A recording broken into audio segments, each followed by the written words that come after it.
लोकसभा चुनाव को लेकर राजस्थान में सियासी बिसात बिछाई जा चुकी है। प्रदेश की 12 सीटों पर पहले चरण के लिए नामांकन प्रक्रिया समाप्त हो चुकी है, तो वहीं इन सीटों पर प्रचार प्रसार अभियान लगातार जारी है। वहीं यदि बात की जाए दूसरे चरण वाली 13 सीटों की, तो उन पर आज यानी 4 अप्रैल को नामांकन का आखिरी दिन है। मगर नामांकन के आखिरी दिन तक कांग्रेस ने राजस्थान की एक लोकसभा सीट पर अभी तक अपने प्रत्याशी की घोषणा नहीं की है। जी हां, आपने बिल्कुल सही सुना, और ये सीट है बांसवाड़ा लोकसभा सीट।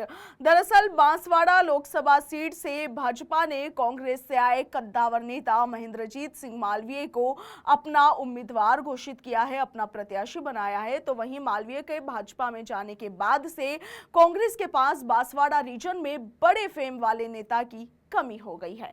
हालांकि पार्टी चाहती तो यहां से किसी ना किसी को प्रत्याशी घोषित कर सकती थी, क्योंकि पार्टी के पास कई चेहरे हैं।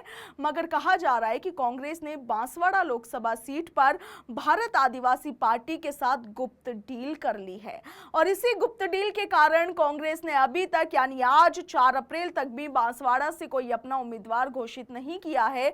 और आप देखिए कि इसी गुप्त डील के चलते कांग्रेस ने अभी तक बांसवाड़ा से अपना उम्मीदवार घोषित नहीं किया है, और न ही आदिवासी पार्टी के साथ अपने गठबंधन की किसी तरह की कोई औपचारिक घोषणा की है।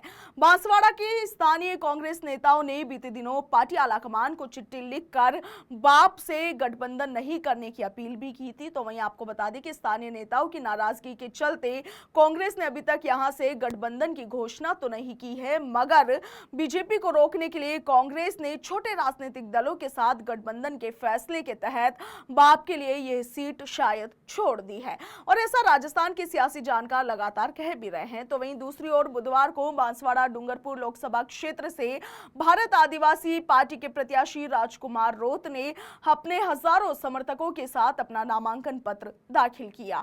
और इससे पूर्व शहर के कॉलेज मैदान पर आयोजित सभा में आप देखेंगे कि डूंगरपुर, प्रतापगढ़ और बांसवाड़ा सहित ये आसपास के इलाकों से हजारों समर्थक भी यहां पर शामिल हुए।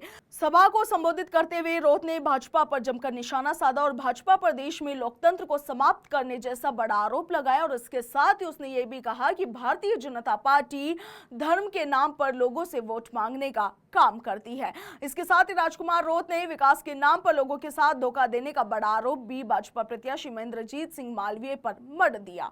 उधर आप देखिए कि राजकुमार रोत ने आगे ये भी कहा कि जिस व्यक्ति को कांग्रेस पार्टी ने सरपंच से लेकर मंत्री तक बनाया, उस पार्टी के साथ मालवीय ने धोखा कर दिया और अब ईडी के डर से भाजपा में शामिल हो गए। राजकुमार रोत ने इसके आगे कहा कि मालवीय ईडी के डर से भाजपा में शामिल हो गए हैं, लेकिन यहां की जनता ईडी से डरने वाली नहीं है, और वह भाजपा प्रत्याशी को बड़े अंतराल के साथ हराकर इसका सबक जरूर सिखाएगी। और इस बारे में उप जिला प्रमुख विकास बामनिया ने भी कहा है कि आने वाले समय में लोगों को स्पष्ट हो जाएगा कि कांग्रेस पार्टी का क्या कुछ स्टैंड रहने वाला है। नामांकन पत्र दाखिल करने के दौरान प्रत्याशी राजकुमार रोत कॉलेज मैदान से कलेक्ट्री तक ऊंट पर बैठकर आए थे, और इस वक्त लोगों का जनसैलाब उमड़ पड़ा। राजकुमार रोत की नामांकन रैली में उमड़ी भीड़ को देखकर भाजपा की टेंशन काफी बढ़ गई है। सोशल मीडिया पर वायरल हो रहे रोत के नॉमिनेशन वाले वीडियोस को देखकर लोग लगातार कह रहे हैं कि इतनी भीड़ तो कई जगहों पर बड़े बड़े नेताओं की रैलियों में भी नहीं जुटी। कल जो रैली राजकुमार रोत की वहां पर निकली, उसे देखकर उसे लोग रैली नहीं बल्कि रैला बता रहे हैं। आपका क्या कुछ ख्याल है, कमेंट सेक्शन में लिखिएगा। फिलहाल के लिए इतना ही। नमस्कार।